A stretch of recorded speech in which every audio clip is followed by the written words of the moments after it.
që pakënaqësia universale që ekziston ndaj Edi Ramës të shpërthejë si energji në rrugë dhe sheshet e Shqipërisë, qoftë si protestë qytetare, që ne e kemi vlerësuar dhe e vlerësojmë shumë, por qoftë pastaj dhe si protesta partjake, të cilat janë dhe ato të ligjshme, por ne do dëshonim që të vazhdohet si protestë qytetare.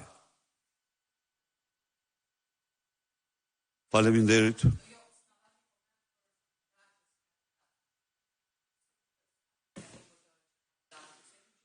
Po pse do të komentoj unë kur ata shkojnë të nxjerrin syt njëri tjetrit?